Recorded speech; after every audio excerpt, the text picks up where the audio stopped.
उत्तर प्रदेश में नशीले codeine cough syrup के अवैध कारोबार पर अब सरकार ने बड़ा कदम उठाया। प्रदेश के कई जिलों में मिल रही शिकायतें और लगातार बढ़ रही बरामदगी को देखते हुए राज्य सरकार ने एक विशेष जांच दल एसआईटी का गठन कर दिया। इस संबंध में गृह विभाग के सचिव और वरिष्ठ आईपीएस अधिकारी मोहित गुप्ता की ओर से आधिकारिक तौर पर आदेश जारी कर दिया गया।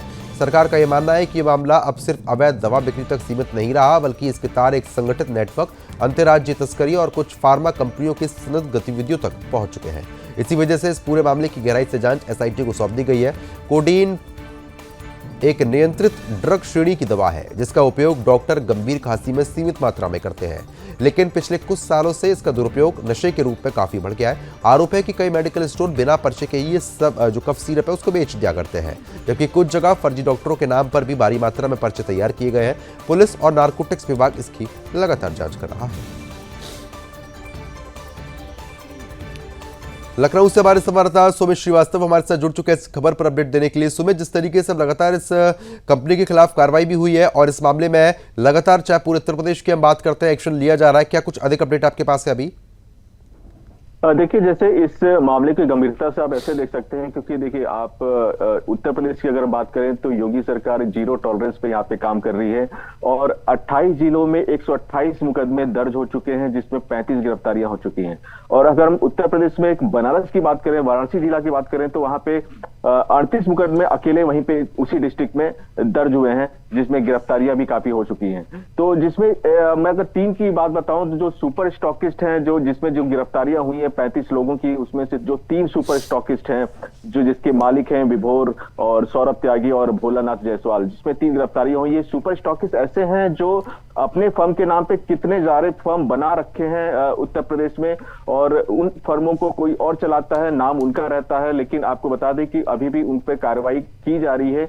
जो मुख्य आरोपी है शुभम जायसवाल, वो अभी भी फरार है। बताया जा रहा है कि वो दुबई जा चुका है, लेकिन जो अंतर्राष्ट्रीय संधियां होती हैं उसके तहत जो ड्रग्स की संधियां होती हैं वो काफी सख्त होती हैं। उसमें जैसा अभी कल प्रेस कॉन्फ्रेंस भी हुआ था, तो उन्होंने बताया था, जो डीजीपी यहाँ के थे राजीव कृष्ण, उन्होंने बताया था कि इस संधियों के अंतर्गत उसकी प्रत्यार्पण उसका वहां से कराया जाएगा। तो ये देख सकते हैं कि एक मामला बहुत गंभीर है और अभी भी कार्रवाई हो रही है। ऐसा नहीं है कि गिरफ्तारियां हो गई तो बस यहीं तक सीमित है, क्योंकि अभी भी 40 डिस्ट्रिक्ट की अगर बात करें तो 300 कारोबारियों पे अभी भी छापेमारी चल रही है। क्योंकि ये खबर सामने आई थी कि अभी भी जो कोडीन कफ सिरप है अभी भी सप्लाई हो रहा है। कौन कर रहा है, कहां से आ रहा है, इसके लिए एसआईटी तो गठित हो ही गई है, क्योंकि आईजी स्तर के अधिकारी उसके निर्देशन में चलेगा। एसआईटी गठित हुई है।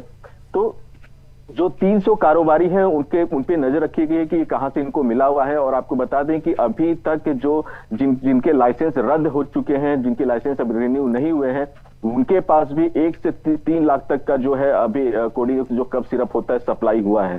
तो एक अपने आप पे सोचने का विषय है, क्योंकि देखिए अभी जो एफएसडीए के जो आयुक्त हैं रोशन जैकब जी, उन्होंने भी बताया था कि जो मामले को गंभीरता से लेकर उस पर कार्रवाई की जा रही है, क्योंकि जो 300 से अधिक अभी तक जितने कारोबारियों पे अभी कार्रवाई हुई है उसमें भी अभी तक बिल्कुल कहीं ना कहीं कार्रवाई जो है वो यहाँ पर चल रही है। लेकिन सुमित, बड़ी बात यह है कि जानकारी ये भी मिली थी कि कई ऐसे मेडिकल स्टोर है जहां पर फर्जी तरीके से इस कफ सिरप को बेचा जा रहा है। ऐसे और भी कफ सिरप है जिनको बेचने की प्रक्रिया अब भी जारी है, उस पर किस तरीके से लगाम लगाई जाएगी?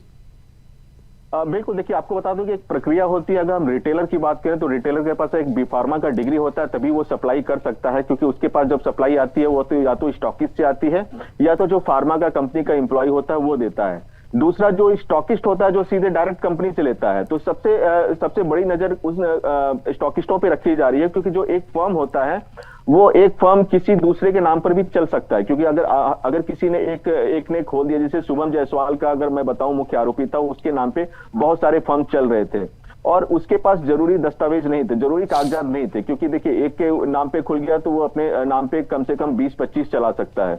तो अगर उसके पास पेपर आ गया तो कंपनियां उसको सप्लाई कर दे रही है। तो जैसे ऐसे कंपनियां सप्लाई करी उन पे भी नजर रखी जा रही है। जैसा बताया मैंने कि एफएसडीए ने ऑलरेडी 40 डिस्ट्रिक्ट में ऐसे कारोबारियों पे जो स्टॉकिस्ट से खोल के रखे हैं उन पे नजर रखा है, उन पे कार्रवाई कर रहे हैं। और आपको बता दें कि अभी तक 280 जो है, मतलब अभी भी जो है उन पे नियंत्रण रखा जाएगा। 280 स्टॉकिस्ट हैं, उनका जो है अभी निरस्त किया जाएगा लाइसेंस, क्योंकि वो अभी अवैध रूप से ये कोडीन सिरप बेच रहे हैं। तो जिसपे अभी देखा जा सकता है कि अभी जो गिरफ्तारी हुई, अभी और भी गिरफ्तारियां हो सकती हैं। बिल्कुल, कहने की गिरफ्तारियों का सिलसिला जो है वो लगातार जारी है। ठीक है, बहुत बहुत शुक्रिया आपका तमाम जानकारी हमारे साथ साझा करने के लिए।